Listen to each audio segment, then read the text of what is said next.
très distingué prix Nobel, dans l'humilité de votre jeunesse, nous voudrions vous demander de bien vouloir prendre parole. Merci. Tu pouvais demander ça. Chers révérends, chers pasteurs, mesdames et messieurs, distingués invités, femmes et hommes de bonne volonté, femmes et hommes craignant Dieu, chers jeunes, mes filles et mes fils, mes bien-aimés dans le Christ.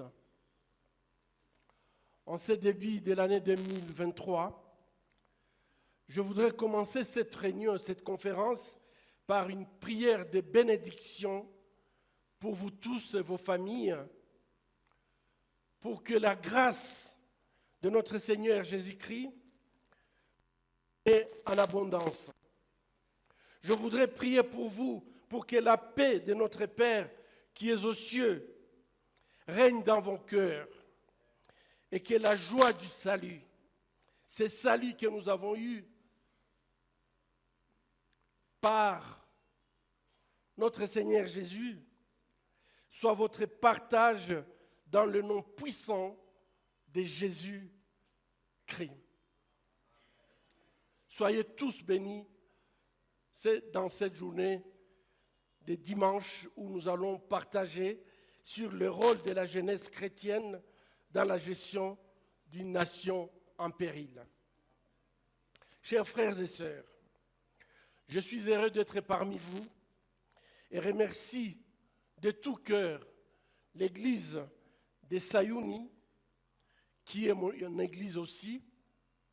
Je fais partie du conseil des anciens, pour son invitation. Et je tiens également à remercier les organisateurs et les organisatrices de cette conférence débat sur le rôle de la jeunesse chrétienne dans la gestion d'une nation en péril. Par leur louable initiative, ils nous invitent à réfléchir ensemble sur la mission et la responsabilité des jeunes chrétiens dans notre société d'aujourd'hui à la lumière de la parole de Dieu. La Bible dit dans l'Évangile, selon Matthieu, dans son chapitre 5, versets 13 et 14, « Vous êtes les sels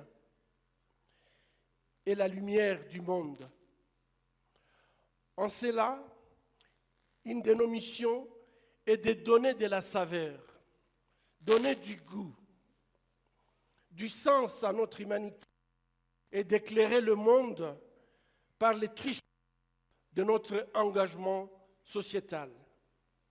Mesdames et messieurs, notre pays est confronté depuis des décennies à une crise multiforme qui fragilise gravement notre société sur le plan social, économique, politique, culturel, sanitaire, éducationnel, environnemental. Il n'y a aucun domaine de la vie où en fait notre société n'est pas gravement touchée. Cette situation qui est connue de tous fait de la population congolaise l'une des plus misérables au monde. Pourtant, vivant dans un pays dont Dieu a doté d'immenses potentialités, que ce soit sur le plan des ressources humaines ou des ressources naturelles. Les cris amers de notre peuple ne peuvent nous laisser, nous les chrétiens, et surtout les jeunes chrétiens indifférents. Ils nous interpellent tous, y compris cette jeunesse abandonnée qui a une place particulière dans la Bible et le plan de Dieu pour notre monde. C'est pour cette raison que notre réflexion sur le rôle de la jeunesse chrétienne dans la gestion d'une nation en péril portera sur les textes qui se trouvent dans 1 Timothée au chapitre 4 et le verset 12.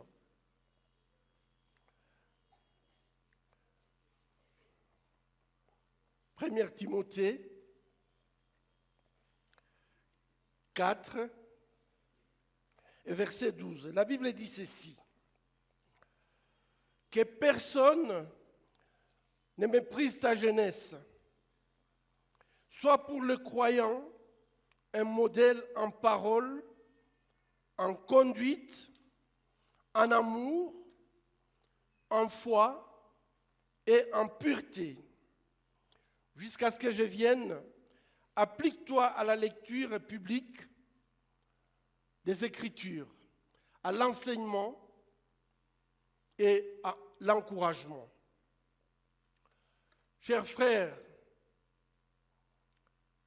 chères sœurs, notre réflexion va porter sur ces versets qui est très important pour tout jeune qui pense qu'il a une mission, pour tout jeune qui pense que ce qui se passe autour de lui n'est pas tout simplement acceptable. Et la parole de Dieu nous dit que personne ne méprise ta jeunesse, mais sois plutôt un modèle pour les fidèles, sois un modèle pour la société. Et ces modèles dans la société, tu dois l'être en parole, en conduite, en amour ou charité, en foi et en pureté. L'apôtre Paul, quand il parle à Timothée, il insiste sur le fait que Timothée doit s'appliquer à la lecture, à l'exhortation et à l'enseignement.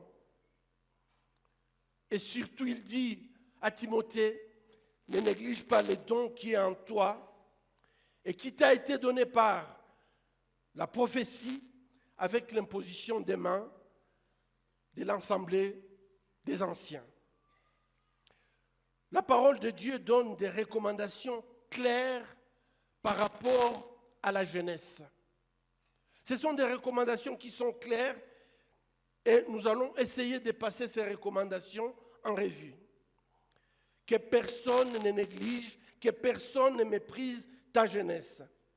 Et je compare la jeunesse à une jeune plante qui n'a pas encore donné de fruits, et du fait que cette plante n'a pas encore donné de fruits, peut être parfois négligée, peut être brûlée, peut être coupée, car tout simplement, cette plante est menacée puisqu'on ne sait pas si oui ou non cette plante pourrait produire des fruits. Et le jeune ou la jeunesse, elle est exactement comme cette plante qu'on peut considérer comme une plante quelconque, comme une plante sans importance, puisqu'on ne connaît pas les fruits que cette plante peut donner. Donc la jeunesse a besoin de soins spéciaux tels que l'enseignement, la culture générale, la lecture, la bonne santé et tout ce qui peut permettre à cette jeunesse de pouvoir grandir dans des conditions qui permettent à ce que cette jeunesse puisse donner du bon fruit. C'est pour cela que la Bible insiste sur ce fait de dire que votre jeunesse ne soit méprisée par personne, puisque c'est vous qui portez l'avenir, c'est vous qui portez l'avenir de ce pays sur vos épaules. Une jeunesse, lorsqu'elle est méprisée, lorsqu'elle est négligée, ça consiste à priver à un jeune une bonne éducation, priver à la jeunesse une bonne culture. Ça, c'est mépriser la jeunesse. Lorsqu'on ne donne pas la possibilité à la jeunesse d'être bien éduquée, d'avoir une culture qui permet de comprendre le fonctionnement du monde, la laisser prendre des drogues dures, de l'alcool, la débauche. Tous ces éléments, lorsqu'on laisse la jeunesse évoluer dans ces éléments qui détruisent cette jeunesse, c'est mépriser cette jeunesse. Et tout ceci aboutit malheureusement à une jeunesse perdue, une jeunesse qui ne donnera pas de fruits, qui ne pourra pas être à l'écoute de l'Église, mais aussi à l'écoute de la nation. La société donc a toute une responsabilité de veiller et faire très attention par rapport à la jeunesse et pouvoir donner tous les ingrédients, donner tout ce qu'il faut pour que cette jeunesse puisse croître à l'abri de tous les facteurs destructeurs de la société. Et laissez-moi vous dire, l'église, c'est le meilleur endroit où en fait cette jeunesse peut grandir à l'abri de ce que nous voyons aujourd'hui, à l'abri de la destruction, à l'abri de la débauche, à l'abri de l'intoxication. Nous avons besoin que la jeunesse chrétienne puisse comprendre qu'il n'y a pas un autre endroit. Lorsque vous allez à l'extérieur de l'église, lorsque vous quittez l'église, vous allez trouver tout simplement des lions qui sont prêts à vous dévorer et vous déchirer. La jeunesse doit être protégée. La jeunesse doit être entretenue. La jeunesse doit être soignée, éduquée, dans un contexte qui permet son épanouissement intégral, la permettant ainsi de jouer le rôle dans la gestion de la société. Frères et sœurs, la Bible recommande aux jeunes d'être un modèle pour les croyants, un modèle pour les fidèles, un modèle pour la société. Et nous allons passer en revue ensemble ce que la Bible nous demande comme des jeunes, comment nous pouvons être des modèles pour notre société, comment nous pouvons transformer notre société, comment nous pouvons faire en sorte que notre société puisse en fait être une société qui rayonne. D'abord, l'apôtre Paul dit, il faut être un modèle dans la parole. Votre manière de s'exprimer doit refléter votre intérieur qui doit être sain. Lorsque vous parlez, il faudrait absolument que les personnes qui vous écoutent comme des jeunes de l'Église, comme des jeunes chrétiens, puissent sentir que les paroles que vous débitez sont des paroles saines, des paroles qui construisent, des paroles qui appellent plutôt à une repentance, des paroles qui aident les autres à croître spirituellement. Et ce sont des paroles qui appellent au respect des autres. Vous devez être dans cette capacité d'avoir des paroles pleines de sagesse et de douceur. Et rassurez-vous, le premier contact pour connaître quelqu'un, c'est lorsqu'il s'exprime. Un jeune chrétien, dans n'importe quel bureau, dans n'importe quel endroit où vous vous présentez, quand vous vous exprimez, les gens doivent directement se dire, cette personne, il était avec lui. Si on ne peut pas dire ça de vous, posez-vous la question. Pierre n'avait pas besoin de se présenter. Dès qu'il a commencé à parler, les gens qui étaient là ont dit, celui-là était aussi avec Jésus, par la parole. Ce que vous débitez, ce que vous sortez, doit vous donner déjà une identité. Et ceci vous rapproche des gens qui veulent vous écouter, puisque vous êtes intéressant. Un jeune chrétien, si vous entrez chez des gens et que vous les saluez en les bénissant, ils seront vite très accueillants pour vous écouter.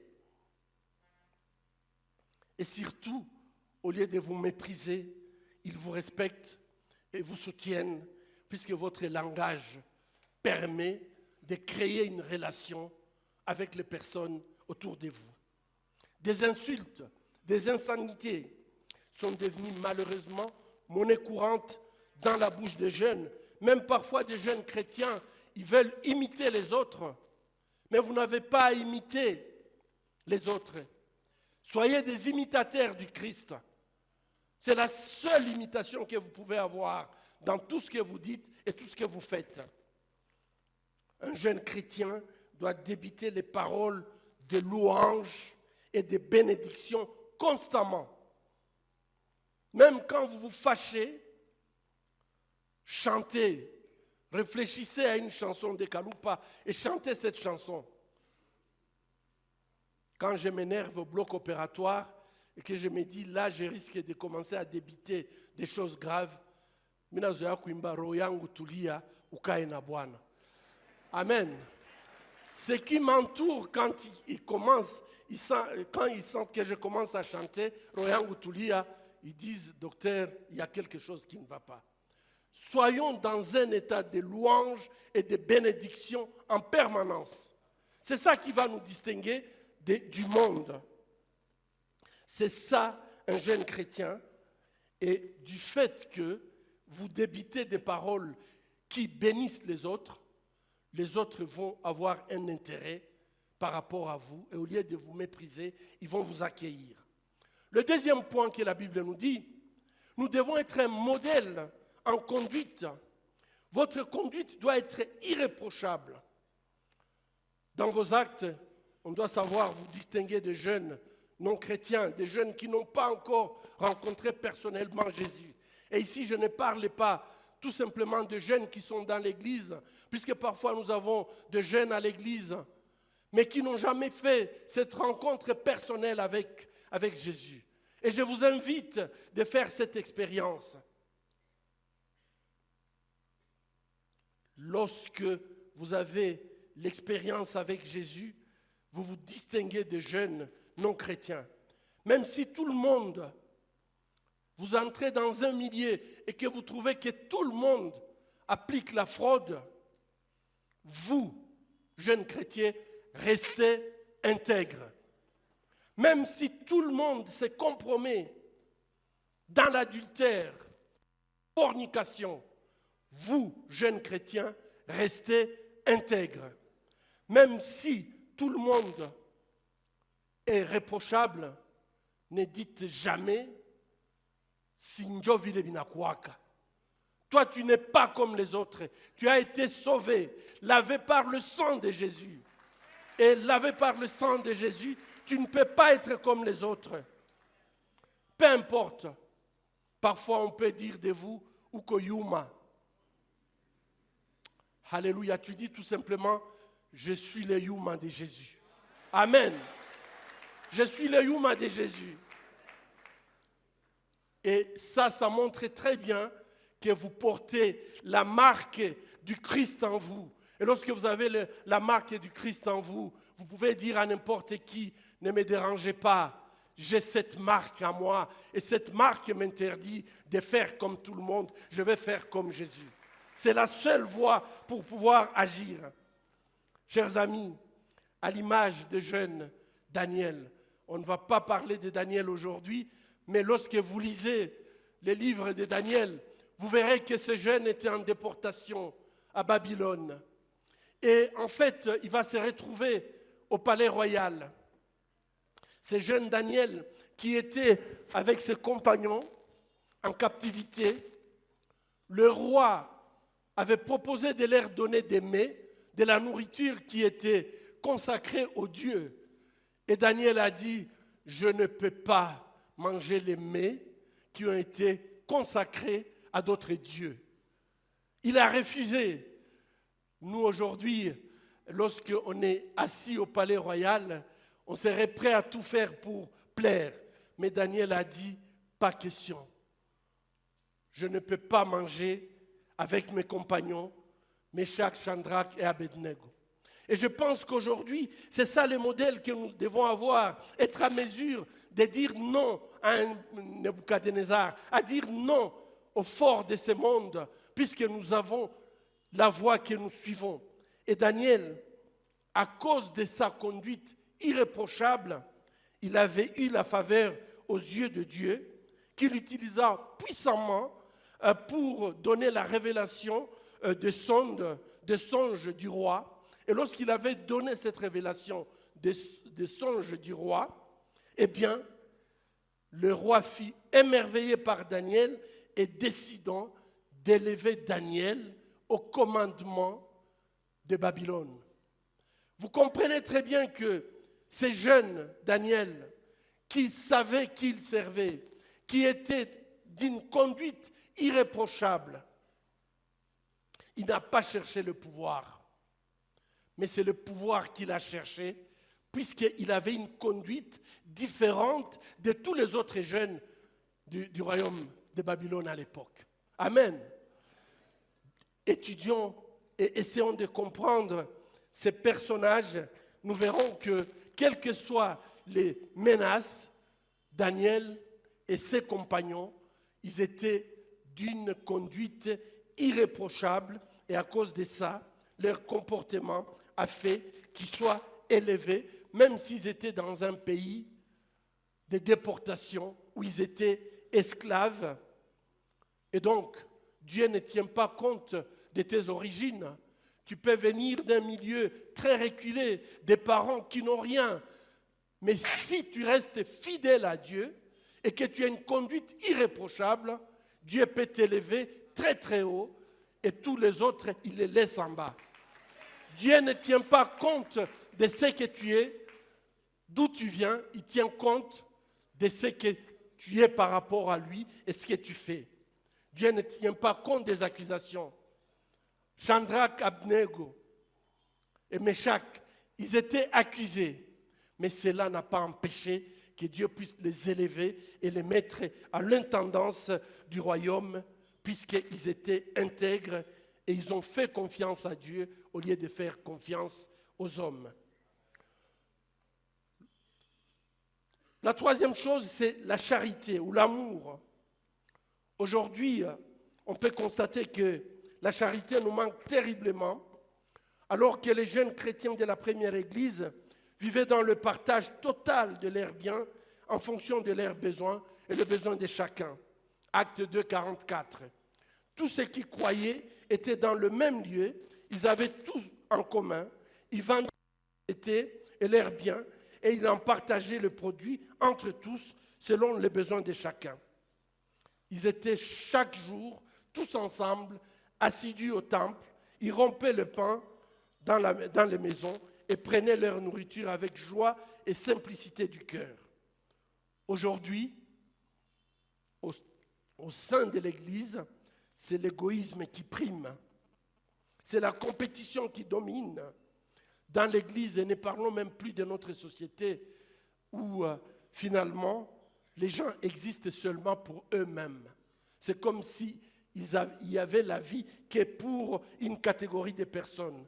Le manque de charité entre nous fait que le bien commun est consommé par une petite minorité.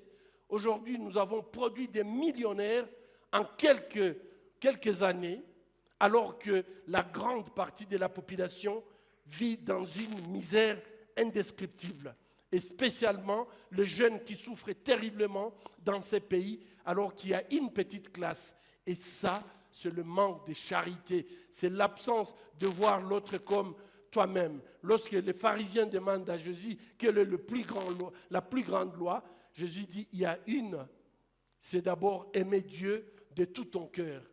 Et ce qui suit, c'est aimer le prochain comme soi-même. Aujourd'hui, nous avons perdu tous les sens de l'autre. L'autre n'existe pas. S'il faut que je l'écrase pour mes intérêts, je le fais. Demain, je vais aller prier, mais il faut d'abord que j'ai mes propres intérêts. Le Seigneur dit, nous devons être le modèle en charité.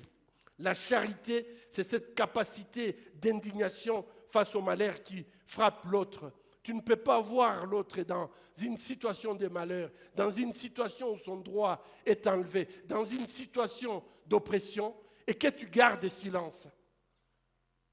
Quand tu n'es pas capable de t'indigner, tu n'es pas capable de avoir cette capacité de prendre soin de l'autre à l'instar du bon samaritain, c'est que tu as un problème comme un jeune. L'apôtre Paul dit, nous devons être modèles, la jeunesse doit être un modèle en charité. Et vous pouvez vous poser plusieurs questions, comme des fidèles, comme des jeunes de l'Église. Qu'est-ce que je fais différemment? Qu'est-ce que je pose comme acte pour les autres? Vous allez me répondre, je n'ai rien. Mais combien de fois vous avez été chez une veuve pour nettoyer sa maison? Combien de fois vous vous êtes dit, c'est vieux, je vais l'accompagner. Ne fût-ce que faire ce que vous pouvez avec les moyens que vous avez. Le bon samaritain, il n'a pas fait comme des Lévites. Il s'est pressé pour prendre ses blessés et l'amener à l'auberge pour qu'il ait des soins. Nous devons être modèles en foi. Et la foi est une ferme assurance des choses qu'on espère et la démonstration de celles qu'on ne voit pas. Un jeune chrétien doit être ferme dans la foi. Tu es un enfant de promesse. Ta jeunesse, Dieu en tient compte. Et si tu as la certitude que tu as une assurance des choses que tu espères et que tu espères ces choses, dans le nom de Jésus, tu ne peux pas te décourager. Un jeune chrétien doit vivre dans la ferme conviction que les promesses de Dieu, pour lui, ne pourront jamais changer, quelles que soient les situations. Et je peux m'imaginer aujourd'hui, avec ce que nous vivons, tu as eu ton diplôme il y a 10 ans, tu as cherché du travail partout, et tu t'es dit, c'est perdu pour moi.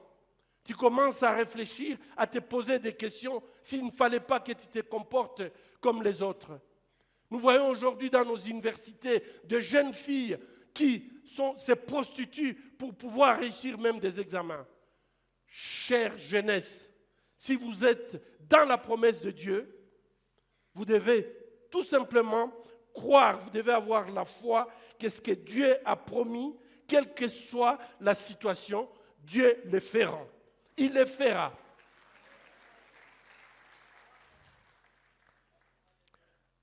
Chers amis, sachons que pour les enfants de Dieu, restez fidèles, puisque Dieu ne vient jamais avant ni après.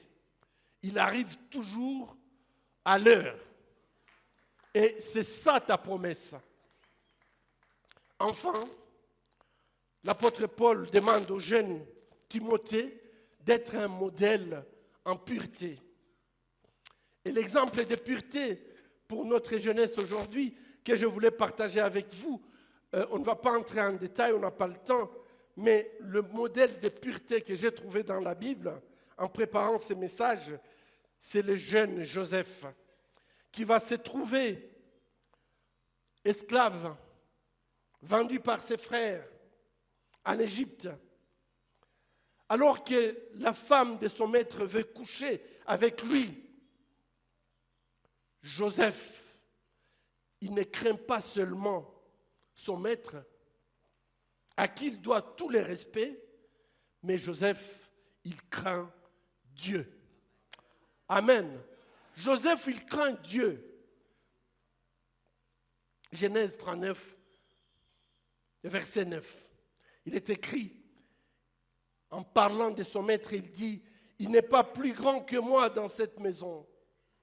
Et il ne m'a rien interdit, excepté toi, parce que tu es sa femme. » C'est la réponse de Joseph à la femme de son maître. Et ce que j'ai beaucoup aimé dans cette réponse, « Comment ferais-je un aussi grand mal et pécherais-je contre Dieu ?» Alléluia. Que Dieu vous bénisse, jeunes, pour que vous compreniez que même là où vous êtes seuls, Dieu est là. Même si vous avez l'impression que je peux faire, mais posez-vous cette question. Ferais-je si mal aux hommes, mais aussi à Dieu? Et je crois que lorsqu'on a sa présence dans son esprit, en posant des actes, on garde sa pureté, puisque à chaque acte que vous vous posez la question, pécherai-je contre Dieu? Alléluia. Le fait de refuser de pécher contre Dieu.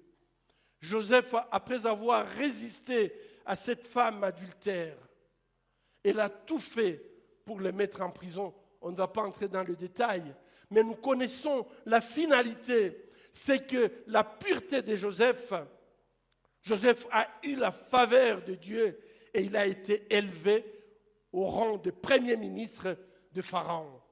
Amen.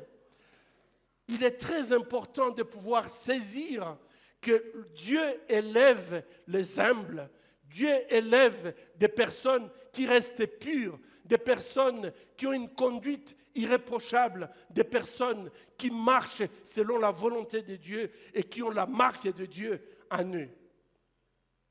L'apôtre Paul exhorte Timothée à s'appliquer à la lecture, c'est-à-dire s'appliquer à la recherche de la connaissance, à se cultiver à acquérir une culture générale pour éviter de vivre dans l'ignorance. Et je trouve que cet épître de Paul à Timothée, surtout quand il parle de la jeunesse, c'est vraiment de la jeunesse congolaise que Paul est en train de parler. Il dit, tu dois lire, mon cher Timothée, tu dois avoir la connaissance, tu dois te cultiver. Il y a des gens qui disent que si tu veux priver à un Congolais quelque chose, mets-le dans un livre et donne, même si tu lui donnes un chèque de 1 million, si tu le mets dans un livre et tu lui remets, il n'ouvrira jamais les livres. Et il va perdre 1 million de dollars tout simplement, puisqu'il ne veut pas lire. Et ici, l'apôtre Paul dit à Timothée de continuer à lire constamment. Il veut que son enfant spirituel ait des connaissances, qu'il puisse se cultiver, que ce soit quelqu'un qui ne vit pas dans l'ignorance. C'est une recommandation aux jeunes d'être tout simplement des érudits, d'être des jeunes très bien informés, qui connaissent leurs droits et qui connaissent leurs devoirs. Mais chaque jeune qui veut servir l'Église ou la nation doit savoir aussi qu'il a un don, puisque l'apôtre Paul dit à Timothée, surtout, ne gardez pas le talent, le don que tu as en toi, utilise le don que tu as en toi. Et on voit beaucoup de jeunes qui ont des dons différents, mais qui ne les utilisent pas et préfèrent vivre dans l'oisiveté au lieu de servir l'Église et la nation par leurs dons. Aujourd'hui, les jeunes qui construisent à Bukavu viennent du Burundi ou du Rwanda. Et tous nos jeunes sont au chômage, n'est-ce pas? Quand vous demandez aux gens de faire quelque chose, les gens ils ont l'impression que ça, ce n'est pas. L'apôtre Paul dit, tu as deux dons. Ni bote muko na karama. Il est karama muko na fanyishani. Vous devez utiliser le don qui est en vous pour servir l'Église et servir la nation. Dans sa deuxième lettre à Timothée, l'apôtre Paul recommande les jeunes de fuir les passions de la jeunesse et de rechercher la justice, la paix, la charité et la foi. Et le mot justice, je l'ai essayé de chercher, j'ai trouvé qu'il est repris 390 fois dans la Bible, dans la version Louis II. C'est-à-dire que Dieu est juste et veut que nous agissions avec justice. Il nous demande également que nous cherchions la paix avec tout le monde, tant que cela dépend de nous. Chers amis, lorsque nous sommes un modèle, lorsque la jeunesse de l'église de Sayouni, lorsque la jeunesse de la 8e CEPAC veut devenir un modèle dans notre société, un modèle dans la parole, dans la conduite, dans la charité, dans la foi, dans la pureté, que nous cherchions la connaissance, que nous utilisions des dons que Dieu nous a donnés, que nous pratiquions la justice et que nous donnions la paix aux autres, c'est seulement dans ces conditions que la promesse de Dieu se réalisera pour toi, telle que l'Écriture l'est dit dans Ézéchiel 16, 60.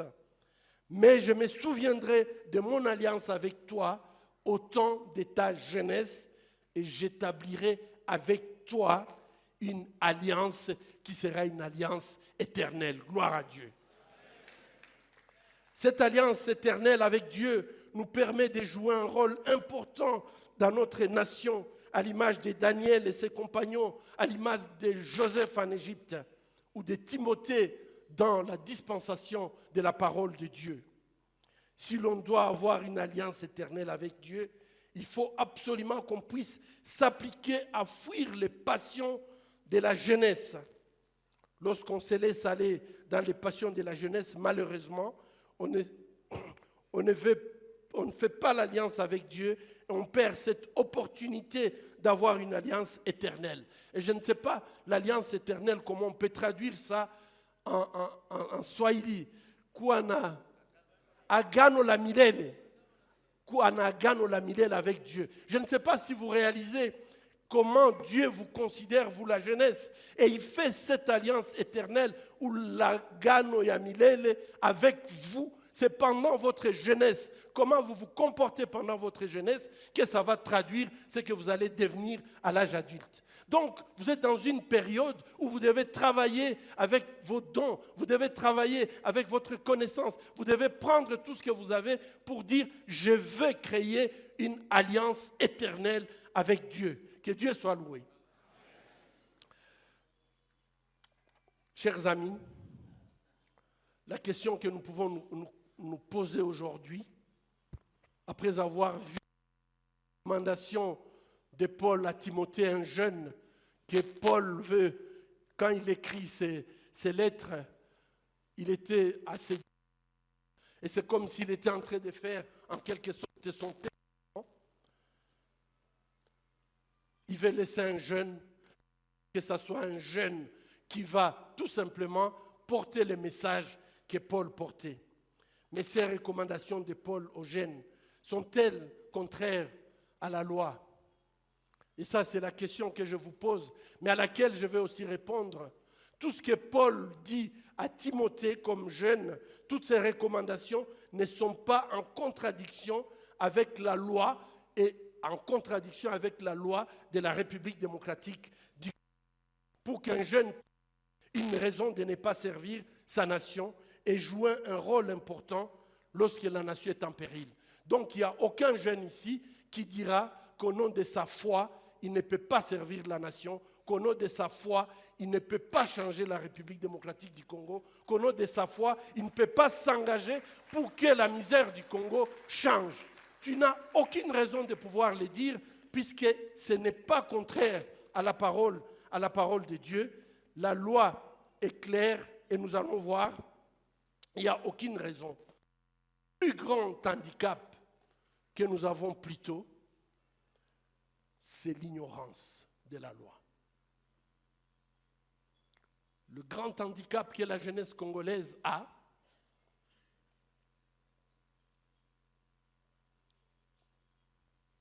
c'est la loi.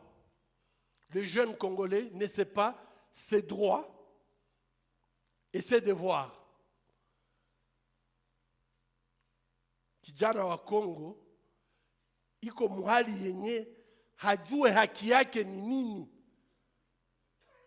Na hii ndio shida yenye Paulo anapiganisha wakati anaambia Timotheo, ni lazima ujue, uwe na connaissance. Sababu ukiishi katika ignorance, ukiishi katika kutokufahamu, hata haki yako bataikula na uko naangalia. Hauwezi jua kujitetea. Le grand handicap que nous avons aujourd'hui, c'est l'ignorance de notre jeunesse par rapport à la loi, qui précise les droits et les devoirs de la jeunesse. Si nous lisons dans Osée 4 et 6, le prophète dit, « Mon peuple périt par manque de connaissances. » Et je pense que c'est là le plus grand problème. Si notre jeunesse aujourd'hui n'arrive pas à saisir ces opportunités, c'est tout simplement par manque de connaissances. Et Paul se bat contre ce manque de connaissances quand il est en train de léguer à son fils spirituel. Enfin, aujourd'hui, nous devons aider notre jeunesse à connaître sa constitution, connaître ses lois. Dans son article 42 de la Constitution de notre pays, il est dit « Le pouvoir public ont l'obligation bikona shurti haiko aseme banapenda hababa choix. Ce n'est pas je peux choisir, c'est une obligation de protéger la jeunesse contre toute atteinte à sa santé, à son éducation et à son développement intégral. » Est-ce que vous avez tout ça? Et pourquoi vous vous taisez? Est-ce que vous savez que c'est un droit? C'est une obligation légale. Nous avons le maître Tshibanji là. Je crois que la première chose que Tshibanji devrait faire, c'est porter plainte contre ce qui empêche à la jeunesse de jouir de la santé, de l'éducation et un développement intégral. Selon la Constitution. Et cet article nous ramène à l'épître de Paul à Timothée, où Paul recommande Timothée à se cultiver, à lire. Donc, il recommande d'avoir une éducation parfaite, permettant son développement intégral. Et c'est grâce à ce développement intégral qu'il peut aider sa nation. Kama haujue hawezi kusaidia kipofu asaidia yake kipofu. Unapashwa kujua ndio ujue kusaidia bengine. L'éducation est la clé pour tout jeune qui veut servir sa nation. Et sans éducation, notre simple volonté ne suffit pas pour faire la différence. À l'article 43 de notre Constitution, l'article 43 de notre Constitution renforce même l'article 42. Toute personne a droit à l'éducation scolaire. Il y est pourvu par l'enseignement national. Donc, loi inasema, kila mtu anapashwa soma, na ile masomo inapashwa kupewa na serikali. En plus, ils disent l'enseignement primaire est obligatoire et gratuit dans les établissements publics. Sami naonaka batoto banarudia kunyumba, unabakuta asubuhi biko banalia mubarabara, balinifukuza juu mie siwezi lipa, bazazi yangu hawezi lipa. Ni kitu ya uchungu sana. Mtoto kujua kama baba yake hawezi, baba yake alishindwa, baba yake yuko incapable. Alors que la loi dit que cette éducation doit être gratuite. Et toi, le parent, quand les enfants reviennent à la maison, puisque tu n'as pas pu payer, eh bien, tu t'enfermes dans ta souffrance, tu digères ta souffrance, au lieu tout simplement de dire « j'ai un droit, je ne dois pas être humilié comme je suis humilié ». Aujourd'hui, nous sommes dans la situation où tous ces pays, cette loi ne s'applique pas sur l'étendue du territoire national. Et vous savez quelle est la conséquence? Nous avons un taux d'analphabétisme de 27,1%. Donc, c'est au Congo, tout qu'on a, karibu, ukikamata batu na divisé par 3, un tiers ya bakongomani, habajue soma, habajue andika, ukimwambia hesabu atona mpatia billet ya $100, anaweza enda uza mokalanga. Juu ajue soma, ajue andika.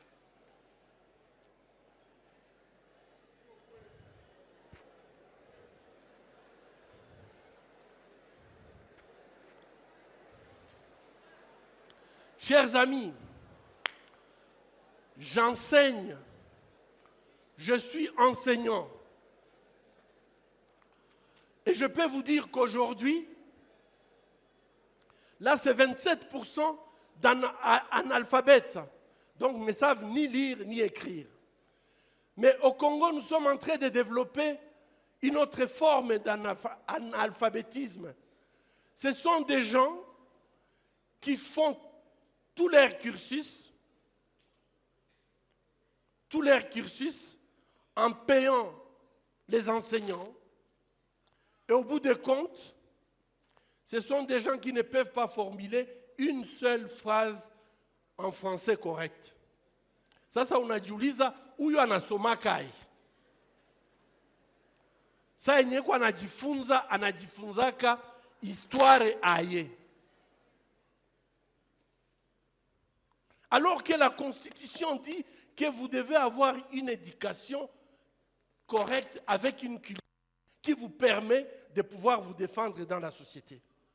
Mais quand on est en train de créer une classe de personnes qui ont des diplômes, mais qui ne peut pas lire une phrase correcte, ça veut dire tout simplement que nous nous mettons dans une situation très difficile.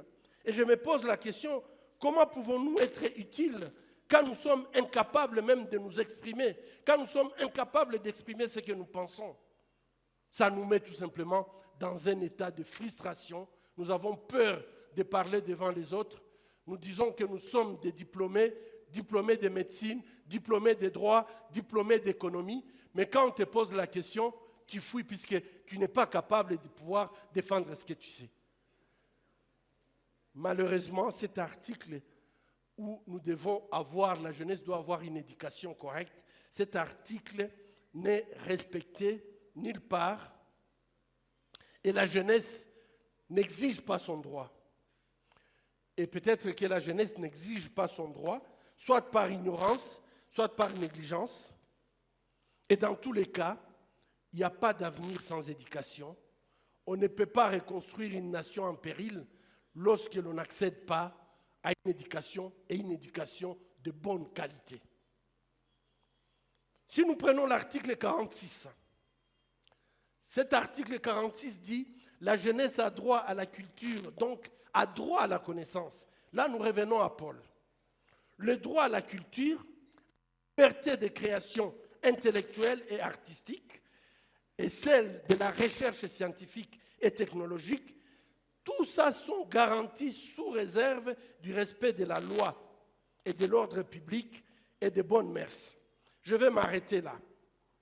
Si vous avez le droit à la culture, aujourd'hui, j'ai vu de jeunes gens, de jeunes Congolais, qui utilisent des objets qu'ils ramassent à la poubelle et ils créent avec leur savoir-faire. Tu vas voir, ils ont créé un avion qui vole et tu demandes comment tu as fait. Ils n'ont jamais été dans une école d'ingénieur ou nulle part. Dans d'autres pays, quand vous avez des jeunes intelligents comme ça, on les encadre pour que cette intelligence puisse servir la nation. C'est ce qu'on dit ici, la recherche technologique. Il y a ce que nous appelons les start-up. Ce sont des endroits où on peut placer de jeunes gens et ces jeunes réfléchissent sur l'informatique et créent des choses. Tous les pays qui avancent font ça. C'est garanti par notre constitution, mais personne ne le fait. Même si tu as une intelligence naturelle, si tes parents ne peuvent pas payer tes études, il n'y a personne qui te regarde. Nous sommes dans un pays où il faut changer les choses. Ailleurs, lorsqu'un enfant est intelligent, c'est la communauté qui le prend en charge pour l'aider à se développer. Je crois qu'il y a beaucoup de jeunes ici qui vont à Nairobi, au Kenya, où ils ont un système de harambé dans le village. Si un enfant termine ses études avec 90%, même si ses parents sont pauvres, les règles font qu'ils se cotisent pour permettre à ce que cet enfant puisse finalement aller à l'école. Mais nous, qu'est-ce que nous faisons? L'enfant du voisin, s'il est intelligent, ça devient un problème. Chers amis, on ne peut pas construire une nation en péril si on ne tient compte que de ses propres besoins. Mtoto wa voisin anaweza kukusaidia wakati yenye haujue. Ule ye batoto yake banapataka bote ma diplôme. Mais il faut glorifier le Seigneur pour ça. Mais nous sommes dans une situation où on n'aide pas ceux-là qui peuvent porter cette nation en péril. On les met plutôt en compétition. Le droit, l'article 47 dit ceci. Le droit à la santé et à la sécurité alimentaire est garanti. Constitution yetu wana Tshibanji inasema kama le droit à la santé et à la sécurité alimentaire c'est garanti. Ndio kusema hakuna mkongomani mwenye alipashwa kulala njala juu anakosa vyenye atakula.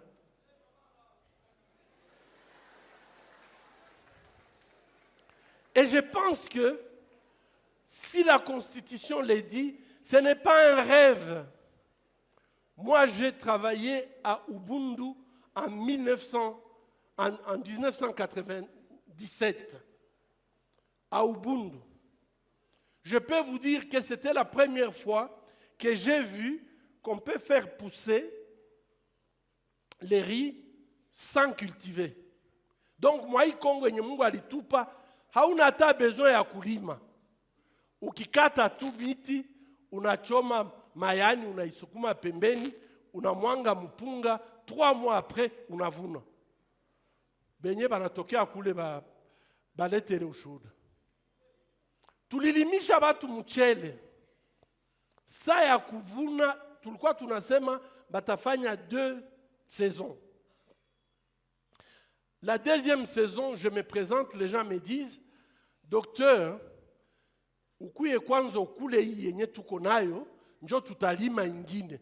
Puisque hii yenye tuko nayo, hatuna wa kutuzia, hatuna barabara ya kuibeba, on ne sait pas qu'est-ce qu'on va en faire. Projet ikaishia pale. Chers amis, la sécurité alimentaire au Congo, ce n'est pas un rêve. Nous avons 9 mois de pluie. 9 mois. Je viens de l'Arabie Saoudite. Ministre wao alikuwa ananionyesha, anasema njoo mara kwanza na sisi unaona mayani bunaotaka kama mvule linyesha huku kwetu. Bunaonyesha sawa vile iko anaonyesha ile foto na furaha sana. C'est Mario na si hapa kuko vert.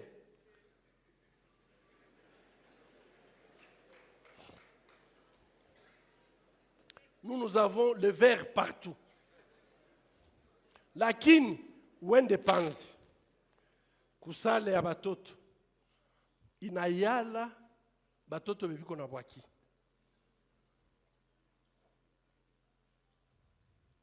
Le droit à la santé, à la sécurité alimentaire est garanti. Le droit à la santé, notre jeunesse aujourd'hui n'est pas soutenue. Un jeune qui tombe malade, il n'y a aucun soutien. Aujourd'hui, nous voyons des jeunes qui se perdent dans l'alcool. Nous voyons des jeunes qui se perdent dans des drogues dures ou la consommation de produits toxiques. Quand je vois des jeunes en train de se droguer avec du carburant, de jeunes qui sont en train de se droguer, il y a des boissons qui sont fabriquées dans certains pays, mais on ne les consomme pas là, on vient les déverser au Congo. Comment on appelle encore ça? Sapilo. Chers amis, c'est de l'irresponsabilité. On ne peut pas tuer sa jeunesse seul, juste pour avoir de l'argent. Vous avez vu des jeunes qui prennent les sapilos. Ils sont complètement détruits. Alors que notre constitution dit qu'ils ont droit à la santé. Qu'est-ce que nous faisons lorsque nous laissons les jeunes consommer des produits qui vont les tuer? Quand vous prenez 200 litres d'alcool, vous êtes certain d'avoir la cirrhose du foie qui va donner le cancer du foie. Vous êtes sûr de ça? Et tout le monde le sait. Et on laisse les jeunes consommer les sapilos ou des drogues qui les détruisent sans qu'ils soient protégés. Vous avez vu dans d'autres pays, on se bat pour que la cocaïne n'entre pas, pour que les drogues ou les chanvres n'entrent pas. C'est pour protéger leur population. Nous ici, vous pouvez aller dans des parcelles, vous allez trouver, ça pousse les chanvres et les gens ils consomment, ils deviennent comme des fous. Chers amis, nous avons une loi, il faut pouvoir appliquer cette loi. L'article 48 de notre Constitution, il est clairement dit que tout citoyen a droit à un logement décent. D'ailleurs, si je vais lire toute la loi, le droit, tout citoyen a droit à un logement décent. Donc c'est un logement. Kila mutiko na droit kuwa na logement ya mzuri. À l'accès potable et à l'énergie électrique sont garantis. Ça, c'est la Constitution. Kule kwetu Mushumunu, batoto samwa banalamukaka 4 heures du matin kwenda kuruzizi. Na benye tulisha perdre ni bamingi. Kwenda kutafuta mai. Alors que mitoni inaanzia Nyangezi mpaka Kavumu yenye nashusha mai kutoka milima. Ni kusema ni maji ambayo unaweza kutumia, ni kuikapte tu na kuitia mtank na unaitumia. Hailombe pompe, hailombe uitoshe chumvi ndani. Mes chers amis, où sommes-nous? Quand on parle de logement décent, les dernières maisons construites par l'État pour sa population, ce qu'on appelle des logements sociaux, ni ma faute d'avance, na ma faute du roi. Ba jeune ni bote be mko umu hakuna mwenye aliona siku baliyengaka. Na après pale hamuyaonaka kitu. Onel. Njo ya mwisho 1959. Un logement, quand la Constitution prévoit un logement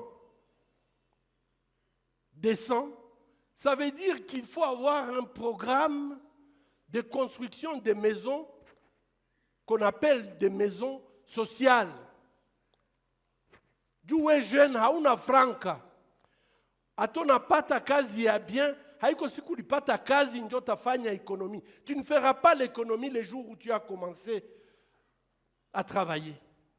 Donc l'État a l'obligation, et c'est constitutionnel, de prévoir des logements qui permettent à ce que les jeunes, quand ils commencent la vie, il a une maison de 2 chambres, 3 chambres, qui permet à ce qu'ils commencent une vie dans des conditions décentes. Mais depuis 1959, les dernières maisons construites par l'ONL, on n'a jamais ajouté d'autres maisons sociales. Alors, posez-moi la question, que font les jeunes dans ces pays pour vivre?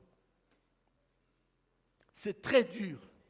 Je vais juste vous dire ce que j'ai observé. Un jour, j'ai parlé avec un de mes... il était gardien chez moi et le soir, je prenais le thé avec lui et on discutait. Et il m'a dit, ça fait 6 mois,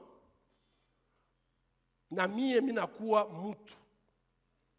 Kajuliza mutu. Uko na batoto nga. Uko na batoto 6. Lakini tunakuwaka munyumba.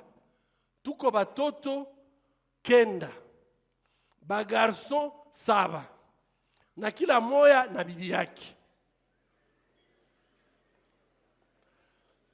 Ulizalaka bale batoto 6. Ase papa inakuwa gymnastique. Juu kila mtu anaangaliaka, unajifunza saa yenyewe unaona kama benzenu bote banalala, biko banaronfle, njo nenda zala.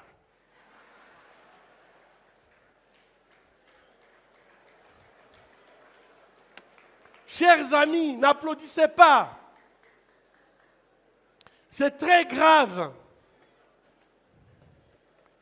Aujourd'hui, dans notre pays,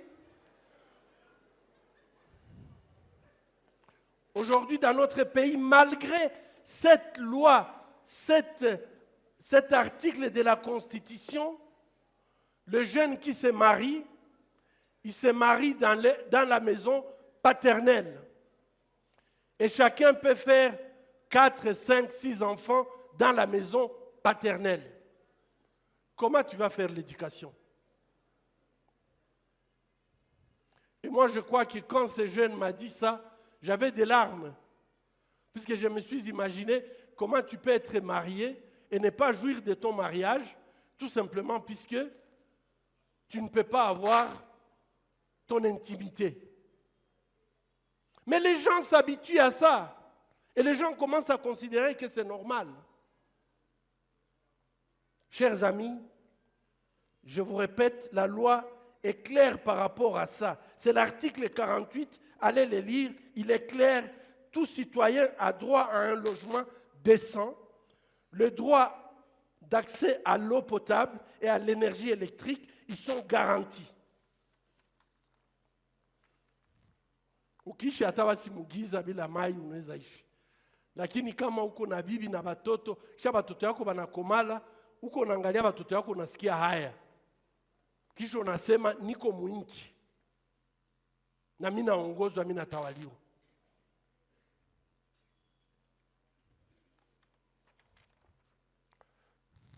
Fondement ya famille inakuwa très difficile. Puisque la jeunesse est méprisée. La jeunesse, on ne tient pas compte de cette jeunesse. À l'article 36 de notre Constitution, le travail est un droit et un devoir sacré pour chaque Congolais. Mouniambi et ça. C'est un droit et devoir sacré pour chaque Congolais. Et l'État garantit les droits au travail, la protection. Muskiliza article mzuri banduku. L'État garantit le droit au travail, la protection contre le chômage et donne une rémunération équitable et suffisante,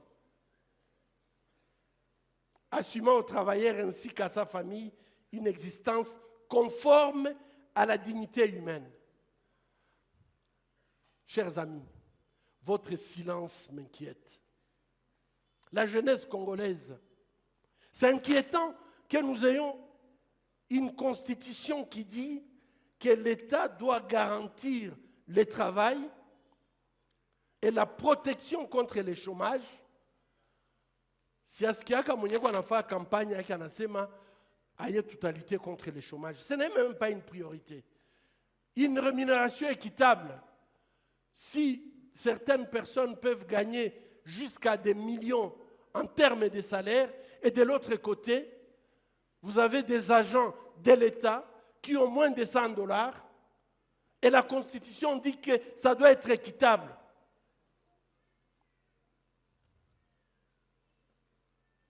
Nous envoyons nos représentants.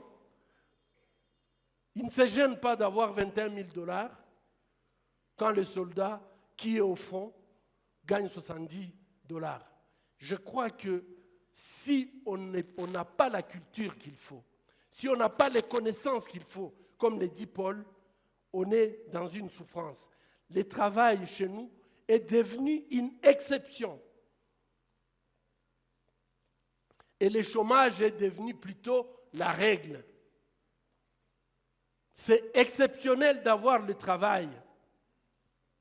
C'est le chômage qui est la règle. Comment on peut construire la nation si tout son potentiel, puisque la jeunesse c'est le potentiel d'un pays, ils sont tous au chômage et ne constituent même pas une priorité des gouvernants. Et pourtant, c'est une obligation régie par la Constitution. Si je posais la question, combien de jeunes vivent sans tous ces droits que je viens de décrire, peut-être plus de la moitié de la salle va se mettre debout.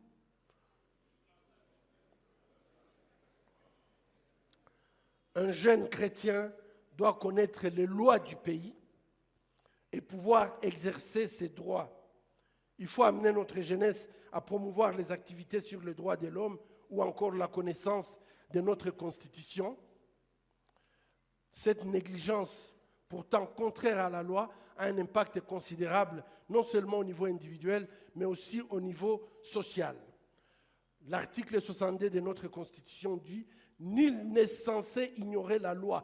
Donc, où il y a une constitution, il isoma, unajua. Ndio kusema kama unakufa, uko nakufa mubujinga. Ndio vile loi inasema. Nul n'est censé ignorer la loi. Na kama unajua loi, tuko na ba maître hapa. Il faut réclamer votre droit. Aujourd'hui, suivez-moi bien, aujourd'hui, sur 100% de jeunes Congolais âgés de moins de 20 ans, 3%, les enquêtes montrent que c'est seulement 3% qui connaissent, 3% connaissent ces droits. Avec pour conséquence d'accepter certaines situations en violation de ses droits. L'exemple le plus flagrant, c'est l'abus du pouvoir. On voit constamment que les gouvernants violent la Constitution et sans réelle réaction ou désapprobation d'une frange importante de la jeunesse. Et pourtant, c'est cette jeunesse qui est la première victime de ces violations. La deuxième cause de notre souffrance, qui amène la jeunesse à ne pas servir la nation et ne pas participer à la construction, c'est l'égarement dans le mal, dans les antivaleurs, ce que vous appelez COP, alcool, les drogues, la fornication, la débauche, la corruption, et j'en passe. Tout ça qui sont des antivaleurs, aujourd'hui nous les acclamons. Ton voisin mwenye analalaka busiku yote mchana yote anashindaka analala, busiku haujue kama anatokaka au tokake, kesho anauza Mercedes, nyi wote mnasema vrai cop. Les antivaleurs. Et malheureusement, le jeune chrétien, au lieu de garder sa pureté, il s'adonne au monde, se pervertit et ne joue pas son rôle dans la société. Et pourtant, nous avons des exemples de Daniel et ses compagnons. Grâce à leur conduite, ils sont devenus commandants, gouverneurs de Babylone et intendants. Joseph était devenu premier ministre. Timothée, par sa fidélité, il est devenu dispensateur de la loi, de l'évangile. Et la troisième raison, c'est la cupidité. N'a pas vraiment monisqué Mouzour. La cupidité, où nous avons la primauté de l'avoir sur l'être, fait qu'aujourd'hui, dans notre communauté, c'est l'avoir qui détermine les rôles dans la société et pas la sagesse, la connaissance et la piété. Mtaieleza mzuri. Leo tuko kuna nafasi yenye unaweza kuta mtu mwenye analalaka mubar. Maana yake, il vit dans la fornication, il vit dans la débauche. Il fait tout ce qu'on peut considérer comme le mal et tout le monde le sait. Mais parfois, ces gens, ils entrent ici à l'église, on peut l'approcher, on a banankia banamuleta banamukalisha pale. Dieu qu'on a franc. Mais ça, c'est très grave. La place dans la société ne doit pas être déterminée en fonction de l'argent. Ça, c'est la cupidité. Mtu walipashwa kumheshimu musosiete juu iko na hekima, iko na ufahamu na iko pure. Sijue kama tunaelewana. Leo ni contraire. Kama uko na franka, vyote vyenye unaweza fanya, batu wanafunga macho. Ça, c'est la primauté de l'avoir sur l'être. Ukiwa mtu muombaji, unajazwa na Roho Mtakatifu, unasema na hekima, unafundisha na hekima. So nakuya banasema tena nakui. Faisons attention lorsque nous mettons la cupidité, nous laissons l'argent prendre la place, la première place dans notre société et dans nos vies. Nous sommes tout à fait le contraire de ce que nous vivons. Et notre jeunesse confond, inverse les rôles de l'être et celui de l'avoir. Dans nos jours, on ne peut même pas discuter. Quand tu parles avec les gens, ukipita mbarabara ukisikia watu wanakuambia baba, baba, njoo kusema ulete. So namuuliza yambo anasema donne-moi. Hata Bulaya banalombaka lakini banajifutikaka sura. Juu kuomba ni haya. Mais donne-moi, et c'est toujours du matériel. On ne se pose même pas la question sur l'origine de ces matériels. L'exemple des élections et l'argent distribué à la jeunesse illustre cet exemple. Et c'est un exemple Ésaü et Jacob, lorsque vous acceptez l'argent pour voter quelqu'un qui n'a aucune ambition par rapport à vous, cela correspond à vendre votre avenir à quelqu'un de corrompu et qui ne tiendra pas compte de vous et qui reviendra seulement après 5 ans pour encore vous donner 2000 francs. Alors, si vous acceptez 2000 francs pour hypothéquer votre avenir, ne vous plaignez pas. Kwa Esau, ulikunywa supu, unapana bukubwa yako, utaishi vile ulipenda. Hatuna muda, lakini yenye tuko tunaishi leo ni ile ya Esau na Yakobo.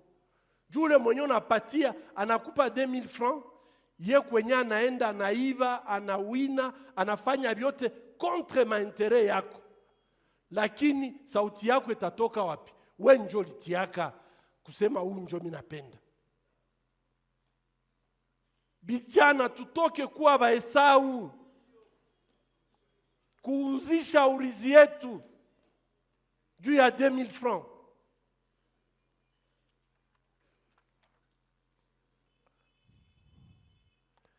Ya mwisho inasema article ya 58 dit tous les Congolais ont le droit de jouir des richesses nationales. L'État a le devoir de les redistribuer équitablement et garantir les droits au développement. Et je pense qu'aujourd'hui, l'État ne suit pas l'article 58, puisque tout simplement, nous sommes dans cet état de cupidité qui fait qu'on nous trompe avec presque rien et les richesses après sont réparties de façon inéquitable. Nous devenons des Ésaü et Jacob, lui, il jouit de tout.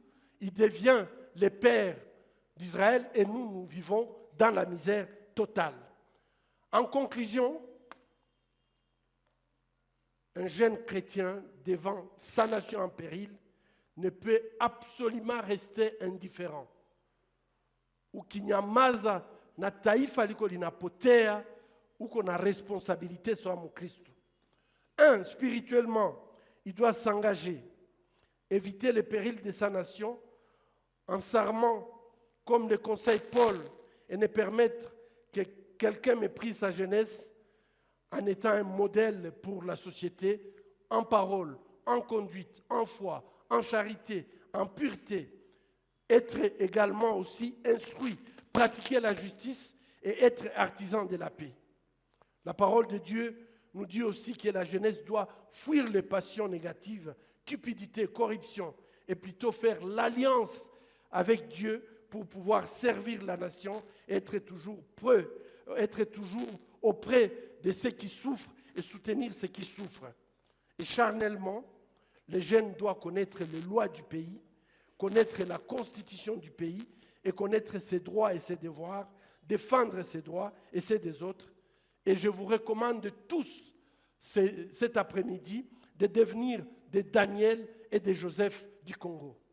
Mesdames et messieurs et chers jeunes, par ces références au passage biblique et par cette lecture de certains articles de la Constitution de notre pays, j'ai tenu à vous rappeler les responsabilités qui incombent à tout chrétien, y compris la jeunesse chrétienne, face au terrible fléau d'antivaleurs qui avilissent notre pays et rabaissent notre population dans la misère et une vie indécente. Je forme le vœu le plus ardent que vous avez saisi la quintessence de mon message. Un chrétien, un jeune chrétien, a les devoirs bibliques, évangéliques, prophétiques et patriotiques d'être solidaire de la souffrance de ses sœurs et de ses frères. Tu ne peux pas être indifférent à la souffrance des autres autour de toi et t'appeler chrétien. Ça serait un chrétien de nom. Il doit être poussé par la charité, la responsabilité d'être le gardien de son frère. Ne faites pas le jeûne de Caïn en disant « je ne suis pas responsable de mon frère ». Vous êtes responsable de vos frères, de ceux qui sont à côté de vous. Cette responsabilité chrétienne que nous confère notre foi et la constitution de notre pays nous donne le droit de prendre parole sur tout ce qui a trait à la société et à la nation. Il n'y a personne qui peut nous interdire de parler lorsque nous avons l'impression que ça ne marche pas, que ce soit sur le plan biblique, que ce soit sur le plan de la loi de notre pays, nous avons l'obligation, lorsque sur le plan économique, politique, social, droit du travail ou tout simplement une vie décente pour tout le monde n'est pas respectée, nous avons le devoir de protéger et promouvoir notre environnement politique ou économique et social. Cette responsabilité nous sort de l'état de spectateurs pour devenir des acteurs de notre destin dans le plan de Dieu pour notre monde meilleur. Dieu nous veut du bien, nous devons travailler pour ce bien et nous avons tout ce qu'il faut pour que nous puissions transformer notre société, que les gens arrêtent de voir les antivaleurs comme une solution. La seule solution juste existe dans la connaissance de la parole de Dieu. Et si vous prenez la parole de Dieu, vous serez de grands dans ce monde. C'est dans cela que je vous exhorte, car en tant que filles et fils de Dieu, vous êtes appelés à être des prophètes et des artisans de la paix, de la justice, du développement et de l'espérance pour notre nation congolaise. Merci beaucoup.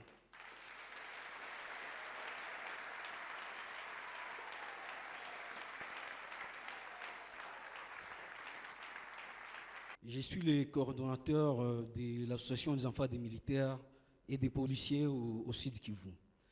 Bon, nous avons suivi avec beaucoup d'attention, monsieur le professeur, le prix Nobel. Ma question serait juste de savoir, parce que vous avez soulevé beaucoup de questions, beaucoup de dispositions de la Constitution. Alors, nous entendons de loin et derrière des murs que vous serez à la présidence et ici 2023. On ne sait pas si vous allez nous affirmer si c'est vrai ou pas. Une fois, si c'est vrai, comment est-ce que vous allez vous comporter vis-à-vis de ces différentes dispositions constitutionnelles que vous avez soulevées? Et aussi, ça serait une mise en œuvre de ces différentes dispositions ou bien l'abrogation de ces dispositions-là, et tout en sachant aussi comment est-ce que vous allez vous comporter vis-à-vis de l'association des enfants des militaires, des policiers, comme vous le savez très bien, des conditions socio-économiques que nous traversons d'une manière indigne. Voilà, merci. Merci beaucoup. Je suis maître Irenge Bissimo Gloire, avocat au barreau de Sud Kivu et jeune qui prône également les changements. En fait, avant de poser ma question, j'aimerais réitérer au docteur que la tendance ne changera que lorsque nous aurons un chrétien au-dessus, au sommet de la nation, pour permettre réellement à la jeunesse chrétienne de jouer un rôle dans le cadre de la gestion. C'est pourquoi nous réitérons et nous rappelons notre appel de pouvoir porter votre candidature à la présidence de la République. Ma question est la suivante. Nous sommes jeunes chrétiens, mais nous avons un problème de développement, notamment dans la course pour le pouvoir ou pour la gestion de l'État. Et les grands problèmes, les grands défis que nous avons, c'est notre Église. Des fois, on nous dit l'Église est apolitique. Les jeunes qui veulent se lancer dans la politique pour concourir au poste, en fait, d'apporter un changement en tant que jeunes chrétiens, se heurtent à l'espace où ils doivent exprimer leur ambition.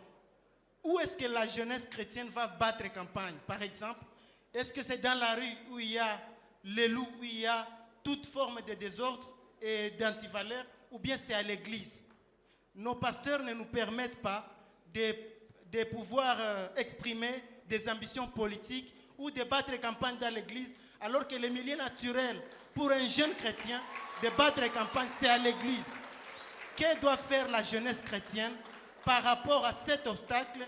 Est-ce que nous n'allons pas nous retrouver en train de dire une chose et son contraire à la fois? Merci beaucoup. Ma simple question est de savoir, c'est la question adressée au professeur Dr Denis Mukwege, comment se comporter la jeunesse dans un système où les vieux ne veulent pas céder le pouvoir? Bon, minaanza na ile ya mwisho. Mapatano leo ukikuwa gouverneur wa Sud Kivu, kisha banakamata banakupatia Mama sione Mama Toto yenjo maire wa vile. Na mnajua kama ile unasema iko kweli. Tuko Panzi na batoto vya miaka 12 benye biko manyumba hapa kwa essence. Mtoto sana kuelezea mateso yenye kwa napitia ndani. Inakuuma sawa mzazi. Inakuumiza na wale watoto mara nyingi utakuta ni mayatima wameachiwa na wale wenye wanabakamata kuba exploiter vile banampatia tu ni wali na maharagi. Labda na kumuzia limoya kumwezi kumuzia slipe na robe. Eske ukiwa gouverneur weye mwenye unaogopa Mungu na uko na mere wa vile mwenye anaogopa Mungu Mama Toto, na mnajua kama constitution inakatala vile, mnaweza biacha viendelee? Shida kubwa yenye tuko nayo ni sababu tunaitika tuongozwe na watu wenye habajue Mungu, habaogope Mungu. Na wakati haogope Mungu, unakuta naye anaendaka kwa essence. Sasa kama naye anaendaka kule kwa essence, sasa yenyewe mnalalamika wanafanya semblant na binaishia pale. Mimi nadhani kuko vyenye ekipe yetu tuko tunaona Kinshasa, unajiuliza hata Sodoma na Gomora habikukwaka hivi. Na ndio maana mimi nadhani kujibu inanileta kujibia au kijana hapa mwenye alisema kanisa iko politike, maana yake itakuwa inaangalia na inanyamaza. Hapana.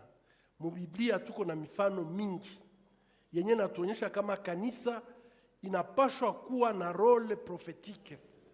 Na nabii ni mwenye anasemaka kweli hata ilume. Nabii ni mwenye anasemaka kweli hata kama mfalme atakasirika. Wakati Nathan anaenda kuona Daudi anishaua na nazini, Nathan angilipata shida ya kufa, lakini alisimama sawa nabii, akaona Daudi na kumwambia bienyo lifanya ni vibaya. Yohana alipoteza kichwa, jua aliambia Herodi na Herodias, bile vyenye mulifanya dhambi. Bakamkata kichwa. Ile ndio kazi ya kanisa. Kanisa hatuwezi kuwa tunasema tuko pembeni ya dunia. Tuko mdunia lakini hatuko badunia. Na tabia yetu ya Kikristo inapashwa ionekane mdunia. Tuko chumvi ya dunia na tuko nuru ya dunia. Lakini tukisema tutaingia mchumba ya maombi, tunajifungia mule, njoo kwenye tutangoea Yesu arudie. Tunajitenga na dunia. Yesu wakati alipanda kumlima, balikuwa muhali ya uwepo wa ajabu. Petro anasema tubakie yetu hapa, tujenge tante hizi 3, bale bebiko mule mudunia babakie na byabo. Si hapa njoo kwenye tunabakia, njoo chumba maombi. Yesu alibakia kumlima, alijua iko na kazi mudunia, alishuka kwenda kuakomplir kazi yake mudunia. Na mimi nadhani kama kanisa wa vijana wakishimama, tusiwazuie kuexprimer foi yabo, iwe mpolitike, iwe mu ekonomi, iwe msocial, iwe mfasi yote. Juu biko chumvi ya dunia na biko nuru ya dunia. Kuna vitu vyenye hatutashinda wakati tutaitika tuendelee kuongozwa na benye banaishi mwa ile hali. Haitawezekana. Mimi nadhani nous devons jouer le rôle prophétique de l'Église pour changer la situation dans notre pays. Minazani kuko mwenye alisema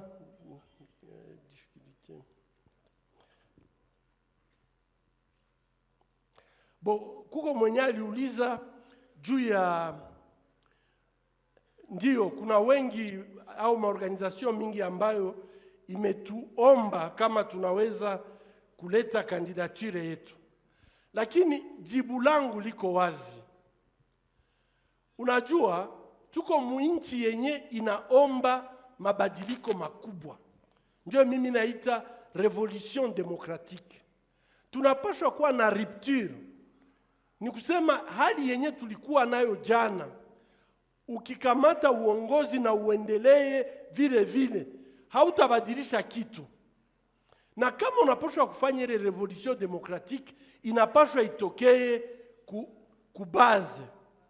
Batu ndio wanapaswa sema tunachoka, tunapenda mabadiliko. Na ile mabadiliko watu kama wanaiexprime, mimi nadhani kama tuko na masikio na tuko pia na zamiri na roho, lakini hauwezi tumikia benye abatake. Jua atona batumikia haitabadilisha kitu, sababu bo peke abapendi changement. Ni lazima tsie kumusingi tukamate ile hatua ya kusema inatosha, mateso inatosha, tunapenda mabadiliko. Na siku yenye tutakamata ile hatua, hata si basepake tu, tunaweza kubadilisha mambo makuu. Lakini tunajikamata sawa vile tunaogopa wengine, tunajikamata sawa vile hatuwezi, hatutoshi, na kwa mwisho tunapondwa.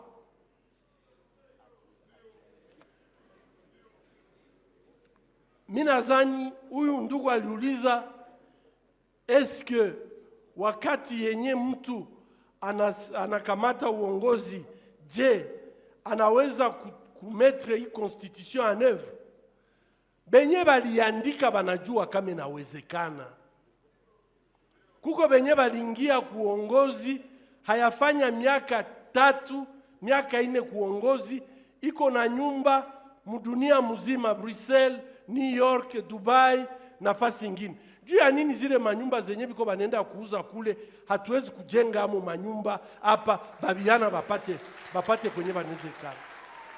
Hakuna kienye kiko mwa hii constitution yetu kienye hakiwezekani. Shida kubwa yenye tuko nayo ni sababu tunaongozwa kwa hali yenye benye banaongoza habapendi benye banaongozewa. Viongozi wetu habatupendi. Na ikiwa habatupendi, mimi nadhani benye baliandika hii katiba yetu, benye baliandika constitution, habakuandika vitu byenye biko impossible. Byenye binaandikiwa mu constitution binawezekana. Lakini wakati tunaishi mwa ile hali yenye mtu anaona haja zake lakini hawezi kuona haja za wengine, tunaishi hali yenye mbaya. Ni kusema inawezekana. Aliuliza juu ya watoto ya basoda. Pasteur Matayo Chuma njo omonie wa ANC wa kwanza hapa Bukavu. Na saa yenye alikuwa anaenda kukansa yo, nilikuwa namsindikiza. Batoto ya basoda kukansa yo, na wengine hapa bakubwa baliona. Mtoto wa soda alikuwa anakunywa chai na mkate ya bleban na confiture, sio kukadutu atungilipataka. Soda wa Kongo. Mtoto wa soda hata saba alikuwa hapa kwa essence, hapa kunani ku Panzi. Balikuwa na mtugari ya kubabeba kwa tene. Hamkuionaka? Leo soda nakuwa njo bure msosiete. Lakini soda alikuwa nafasi yake, na soda iko nafasi yake. Juu mtu mwenye kwa nalala nje, juu ya kukingia usalama, ni mtu wa muhimu sana. Wao nalala munyumba, yeye iko nje kwa na kukingia usalama. Lakini batoto yake hawezi enda kwa masomo, batoto yake hawezi kula. Ile nilisema juu ya nyumba. Ukienda kuona nyumba zenye basoda banalalaka mo pale Panzi au hata ukansa yo, unaweza kujiuliza huyu baba iko na bibi na batoto mwa hii tante ya 1 metre fois 2 anaishi amo namna gani? Mimi nadhani kama mateso yenye tuko nayo leo iko na masolution, na solution tulizionaka mbele, lakini wakati sisi wananchi tunaitika kama vitu vya hii modele viendelee, malheureusement vitendelee. Kuwa soda haiko bala, kuwa mtoto wa soda haiko bala, lakini inchi njo yenye ikwako bala.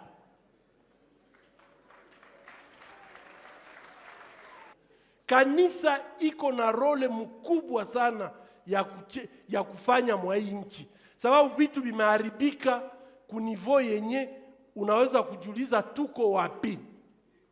Na wakati yenye uko nafundisha mtu, lakini vyenye anaishi kila siku na vyenye anaona kila siku ni tofauti ya vile vyoko namwambia, atakusikia namna gani? Ni lazima kanisa ikamate nafasi yake. Ni lazima kanisa ikamate responsabilite ya kuwa nabii.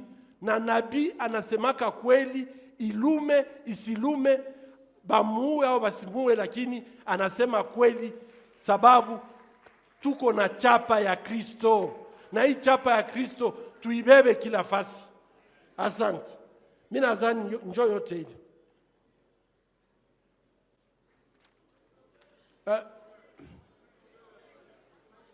Ndio, Prix Nobel mkiswahili ni tuzo ya amani. Na mimi nadhani kama labda hii precision inaweza kuifanya tuzo ya amani. Jana au juzi nadhani bajene mko wengi hapa, mko mnaona ba mai banaitwa ba malaika.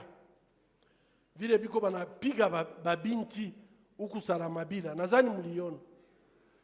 Weye nini unaweza kusikia kuona banakamata mtoto mwanamke jua anavala robe yenye habapendi au anavala pantalon, banampiga fimbo mpaka mwili yote na katika. Bale babinti wenye banapigwa vile, bamingi batakufa. Sababu kama unapigwa ya nguvu sana, kuko fenomene yenye nakwenda jiproduire mumwili, inabloke mafiko, nona kufa. Biko banaifanya mchana, mbele ya batu. Mbele ya batu. Wapendwa, mimi nadhani tukiwa tunanyamazia vitu, ni kitu yenye mtu normali hawezi kuiangalia mara mbili. Kuzaliwa mwanamke ni bala. Kuzaliwa mwanamke hauko mtu. Na kupigwa ya namna ile ni mateso ya ajabu. Sisi wakati yenye tumepata ituzo ni sababu tunaamini kama Mungu aliumba mwanaume na mwanamke kwa mfano wake. Na kama alibaumba kwa mfano wake, ni lazima mume na mwanamke waheshimiwe. Na hii yenye tunafanya leo, tunaifanya si kwa Kongo tu, tunaifanya kwa nchi za Afrika, tunaifanya Ulaya, panzi tunakuwa Asia na hata Amerika. Tunajaribu kusukuma haki ya mwanamke iheshimike katika dunia yote. Na ni hii lituma tunapewa hii tuzo ya amani, sababu mwanamke naye anahitaji kuishi kwa amani.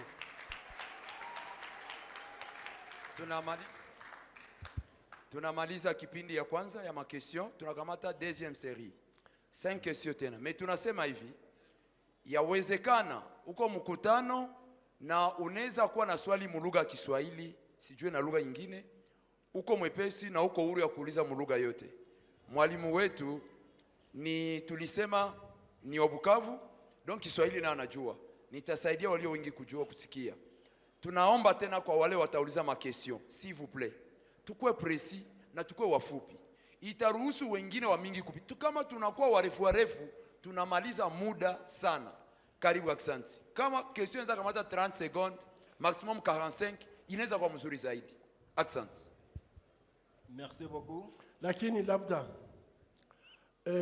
kuko mwenye aliuliza pale kama kanisa wanasema iko wa politiki. Lakini tunaona benye Mungu aliinua na kabatia mpolitike, labda benye tuko tunasema batu abiko banabisikia. Hakukuwa politicien kushinda Daniel, na aliongoza sababu alikuwa na Mungu. Hakuna mwenye alikuwa politicien kushinda Yusufu, kwa Misri aliongoza sababu alikuwa na Mungu. Ni kusema kuwa na Mungu haikuzuie kutumikia watu. Asante. Merci beaucoup. Je suis ingénieur Ebamba.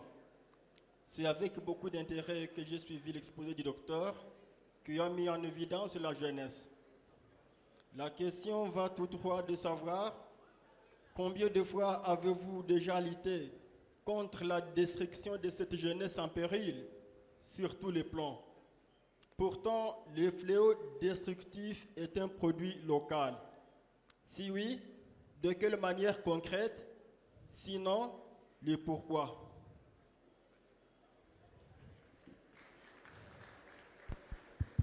S'il vous plaît, va la deuxième question. Tunaona watu wanaanza kutoka, haitakuwa vizuri. Wenye wako wanatoka hawafanya, haiko alama nzuri, sio alama ya utaratibu. Tuko kanisani. Na kama watu wanatoka, inamaanisha kama tutakata makesio na tunamaliza. Ikiwa watu wanaenda. Kwa sababu swali wanauliza kusudi sote tuelimishwe. Asante. Marita enda angekaa asubiri kidogo. Merci beaucoup pour la parole nous accorder. Je suis Bénédicte Cavour. Je suis chrétienne dans l'église 8e CEPAC Sayoun-la-Botte. On nous avait appris qu'une loi doit répondre à des critères d'efficacité pour répondre aux besoins de la société. Alors, à partir de la lecture que vous nous avez faite, en lisant les articles 42, à partir de 42 en descend de la Constitution de la République démocratique du Congo, comprenons que je vais conclure que la loi de la République démocratique du Congo, elle n'est pas efficace. Alors, ma question est celle-ci. Vous avez dit qu'un jeune doit être un modèle dans la conduite, dans l'amour, etc. Question. Alors, face à tout cela, un jeune chrétien doit-il passer directement? On nous avait dit le moyen pour revendiquer ses droits, il faut faire, bon, entre autres, il faut une marche pacifique. Je dis bien pacifique. Alors, un jeune chrétien doit-il passer directement à une marche pacifique qui, tout au départ, on sait que ça ne va pas aboutir à des résultats? Soit doit-il entreprendre des projets qui, on sait qu'il n'y aura pas de partenariat ou on sait qu'il n'y aura personne pour te soutenir, donc tu vas produire localement et tu vas rester là-bas. Soit... Merci. Oui, je finis. Merci. Merci beaucoup.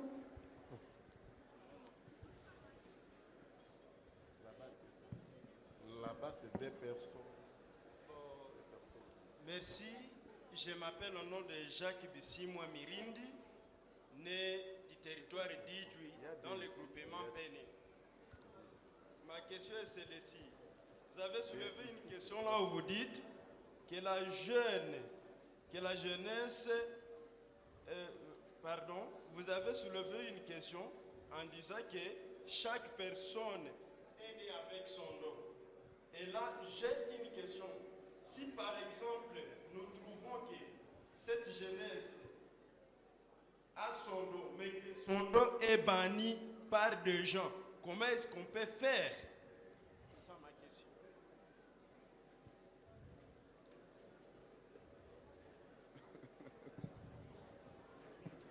Merci. Je suis appelé Achinda Jean de Dieu. Je suis un jeune chrétien de l'église du CEPAC Sayoun-Ipans. J'ai une question à travers toutes les lois qu'on a dit de notre constitution de la République démocratique du Congo. On nous dit que la vie que nous vivons ne nous appartient pas, mais c'est à travers notre République ou notre gouvernement qui ne marche pas bien, c'est pourquoi nous vivons comme ça. Maintenant, ma question, toutes ces lois qui nous appartiennent, qu'est-ce qui empêche donc l'obstacle d'accomplissement de nos lois? Parce que la vie que nous vivons vraiment ici en RDC, nous sommes parmi les 5 premiers de la richesse dans l'Afrique ou dans le monde. Mais ce que nous vivons, vraiment, cette richesse ne nous mérite pas. Qu'est-ce qui peut causer que notre vie soit aussi changée et que nos lois soient applicables Parce que Merci, vraiment le merci, gouvernement ne merci, nous suffit pas. Merci, merci. S'il vous plaît, s'il vous plaît.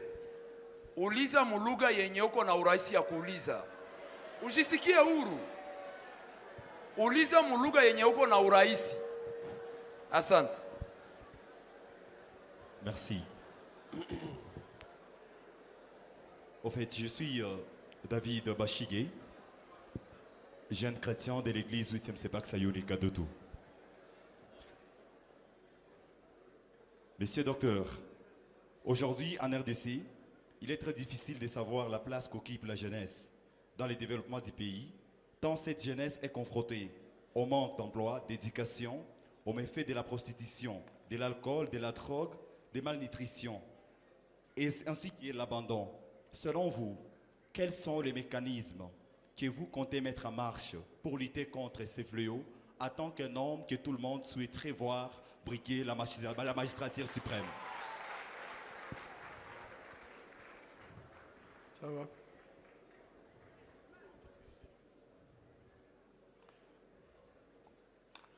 Bon, je pense que la première question et la dernière question, pour moi, reviennent sur ce qu'il faut faire pour lutter contre la situation en République démocratique du Congo. Moi, je veux vous dire une chose. J'ai l'impression que peut-être je n'ai pas été suffisamment suivi, puisque je vous ai dit que le grand problème que nous avons, c'est que la jeunesse, vous représentez 66% de la population. Donc si la jeunesse décide de quitter cette situation de misère et de pauvreté, la jeunesse peut faire un bon choix.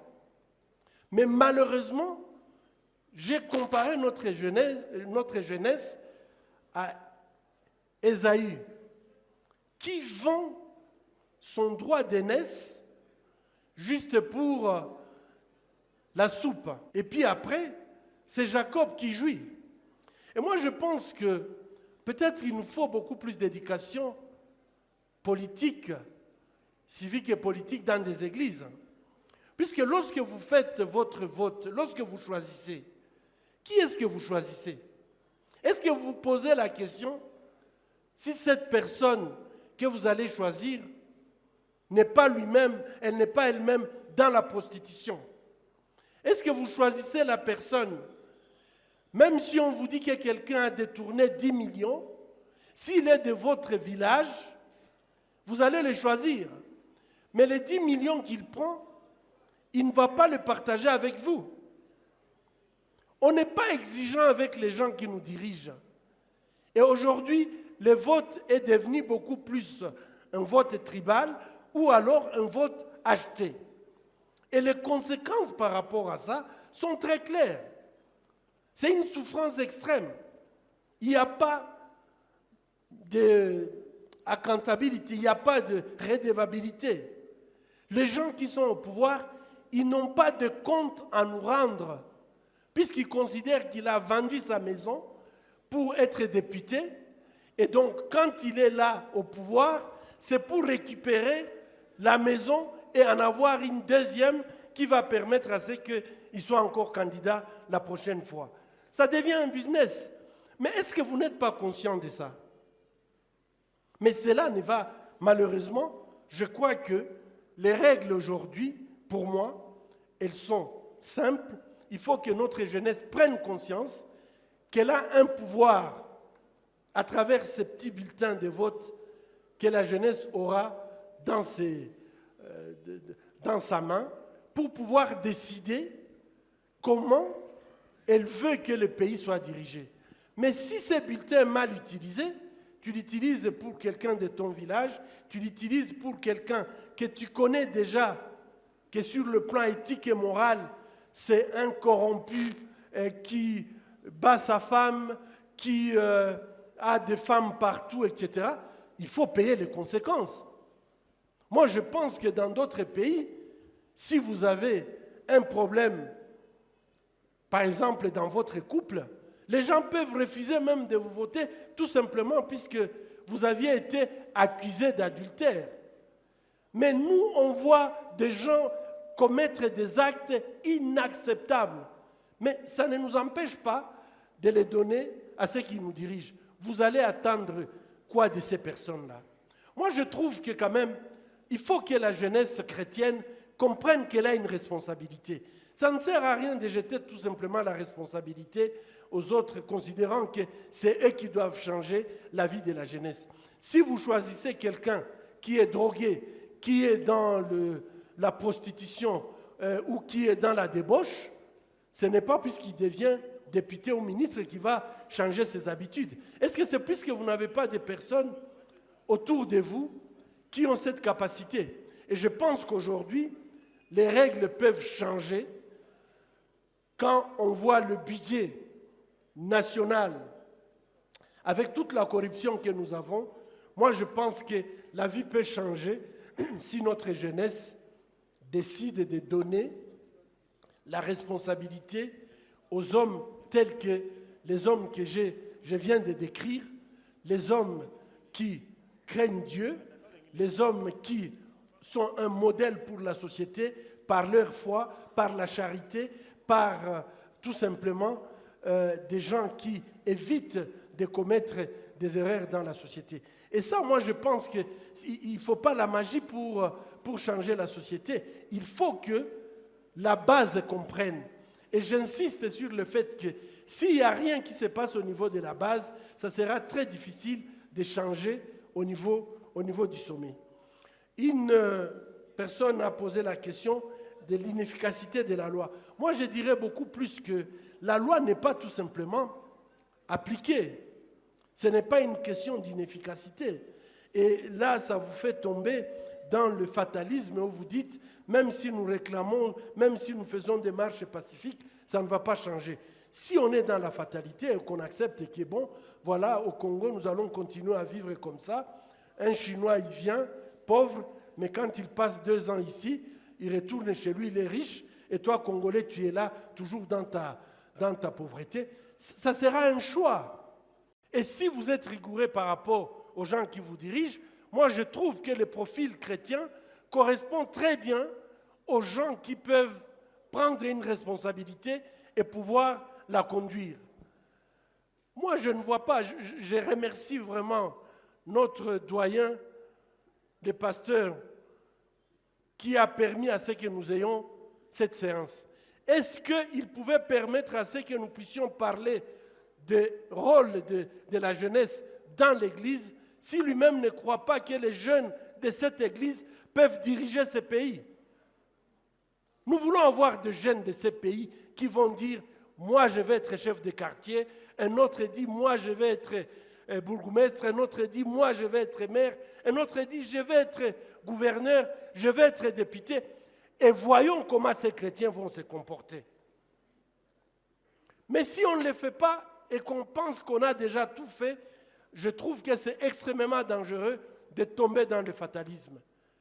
Il y a des autres qui n'ont pas peut-être des chrétiens dans leur gouvernement, mais ils ont développé un système moral, éthique, qu'ils essayent de compenser un tout petit peu les critères que je viens de donner. Mais moi, je ne vois pas si vraiment on a des personnes qui ont le modèle dans la parole, qui ont le modèle dans la conduite, qui ont la foi en Jésus-Christ, des personnes qui ont la pureté.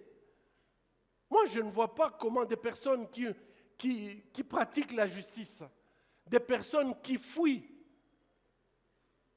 tous les mal que nous avons dans la société, si on ne change rien avec ça, c'est que, bon, je ne vais même pas évoquer ça, puisque je suis sûr qu'avec ça, on peut changer ces pays et faire ces pays, donner à ces pays le destin qui est son destin, c'est-à-dire le bonheur pour nous tous. Que Dieu vous bénisse et que Dieu transforme ces pays. Merci.